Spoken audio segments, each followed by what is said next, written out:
Well, hello everybody. Pastor Randy here. Welcome to Making It Simple. Great to be with you on this beautiful Thursday. Looking forward to being with you today as we continue at our topic, faith. What effect does it have on our life? What effect should it have on our life in the things that are most important to us? We left off yesterday talking about the things and the areas of our life that our faith should have an influence in. In this life, we've heard sayings like role model. When people look upon another person, what do they see? Oftentimes, it is the outside character, meaning the mannerisms and the known activities and actions and words and attitude and whatever the case.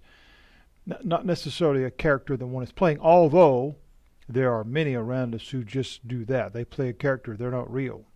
In other words, what people see and what really exists behind the scene is two completely different things. That should never be the case as it pertains to our faith and as it pertains to who we really are. If we've come to know Christ, they should be one and the same. The one area that I look at this morning, or how many ever we get to as we record this, that should be affected by our faith should be our family. Our family should see us as real. Not a character, meaning that we play a role in public, whether it's our job or whether it's whatever, outside, of course, like being an actor or something. But the person that they know is real. And that includes if we indeed are a person of faith. Like in my life, okay, my family, of course, there's no question. Everybody knows what I do. I've been a pastor now for over 20 years. But what's important, though, especially to my children, my grandchildren, my wife, is that the person that is on a pulpit on Sunday morning or teaching them this screen 5 days a week or 4 days a week, however often I can do it, Wednesday nights, all the different things, hosting radio shows, all these things, is the same guy that walks through the door. That's important. It's valuable because outside of that, our faith doesn't really have an impact. Because if our faith is not influencing our daily life, meaning that it's developing and growing in us this person that God has designed us to be, then why would someone else follow that? Now follow me, but follow the same path. We look at Abram, and God had called him. He said, go into the land in which I will show you. Abram's faith would impact his family. It would affect his family because they would have to go with him. But what does that require? That requires that they trust that he believes what he says he believes. That it's not just aimless, foolish, a whimsical, oh well, let's just go try this. There's nothing there, there's no merit there, there's no reason to do that. So the level of trust would be getting lower and lower of, well, he's just got another itch to go scratch, and you know what? I'm not going this time. Our faith should affect our family. There's been oftentimes over the last 20 some odd years, that I've felt though the Lord has asked us to go somewhere, move somewhere, make a change. Are there those questions there? Why do we really have to, this and that? Of course, that's human nature.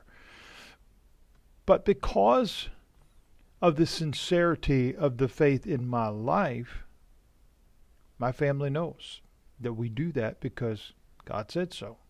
That it's not just because. Our faith should affect our family. It's vital. It's important. God is interested in our families. There's so many examples that we could find throughout the Word, throughout the scriptures that we see. We got Noah and his family. They were protected. We see the Philippian jailer as he's come in. And I love that story because Paul and all the ones are in jail. Man, they're singing and all the stuff's going on. Of course, the earthquakes come and they're all free, but they didn't leave.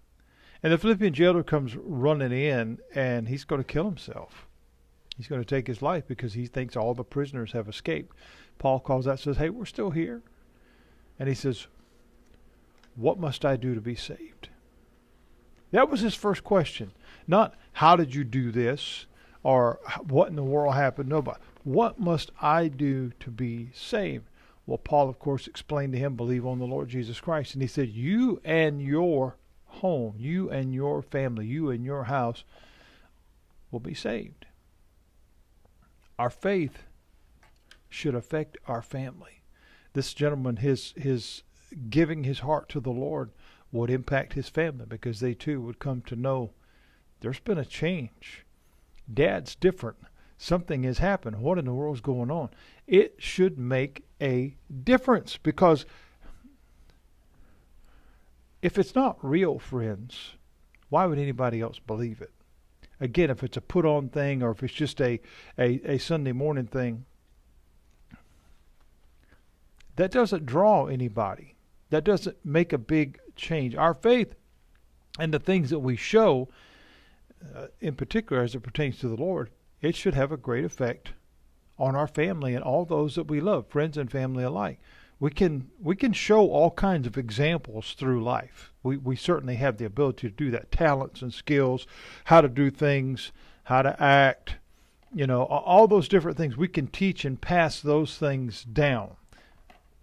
They can be good things. They can be not good things, just depending on what part that others see.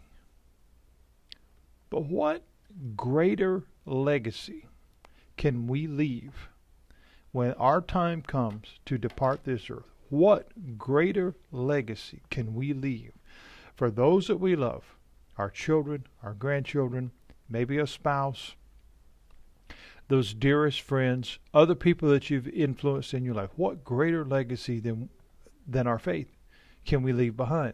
Sure, you can leave behind, money and fame and notoriety and a house and insurance and all those kind of things. But what greater legacy can we leave behind than our faith and the fact that it was real? It wasn't a religious thing. It wasn't a Sunday morning only thing, but it was who you were. That others would say, you know what? Mom, Dad, Grandma, they were the real deal. They really, really believed and they loved the Lord with all their heart. There's no greater legacy that we could leave behind. There's nothing better than we could do to share that while we're here and to leave that with those that we care about the most. Our faith should affect our family, both now and later. Because it's a legacy that we can leave behind. A lot of people leave behind reputation. But reputation is something that's been built over years for various behaviors or thoughts or quirks or quips and statements and whatever. But what about our faith? That was real. We talked about yesterday that it can't be just words. It actually has to be something that we do. That makes all the difference in the world when we think about, because again, if we don't grasp that, if we don't grasp the fact that it affects others,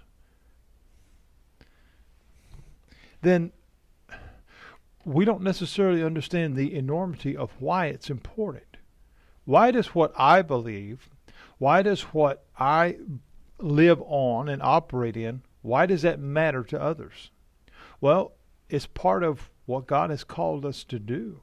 Share Him with others. And there's no greater way to share Him with others than them seeing that we live it out. That it not be just words. So it'd be just like myself. And again, I don't want to draw attention to me. But if my job, if you will, were just that, and it had no bearing whatsoever on my life, on my person outside of the pulpit, outside of the camera, and my children, my family, that they would look upon me and say, well, that's not how Dad lives outside of the church. Does that leave anything? that he doesn't operate in that same faith that he keeps telling everybody else to have? Well, no, that leaves no impact whatsoever. I want to leave behind a legacy of faith, not perfection, because I am far from that, but a legacy of he really believed. That was who he was. He did not just say it, he actually lived it. There's no greater thing that we could leave for those that we love than that legacy of faith. Because while, again, monetary things and other things like that can provide some security or some comfort or what have you, what greater comfort is there to know that we've left behind a legacy of faith that ensures that this person knows where you are, safe in the arms of God, and that they know how to get there. See, many people struggle with directions today of how do we get where we're going. When it comes to eternity, there's one way. And if we really want everyone together, we want that big reunion one day, what we leave behind, what our faith affects as it pertains to our life right now and to the life that we leave for those to remember us by, it's vital. It's so important that we grab that today. Our faith should affect our family. Tomorrow, Lord willing, if we get a chance to record tomorrow, sometimes Fridays are a little tricky for me these days, but we'll see if we get back here tomorrow. If not, we'll be here Monday. But our faith should also affect our future. And we'll talk about that the next time we're together. God bless you. I'll see you soon.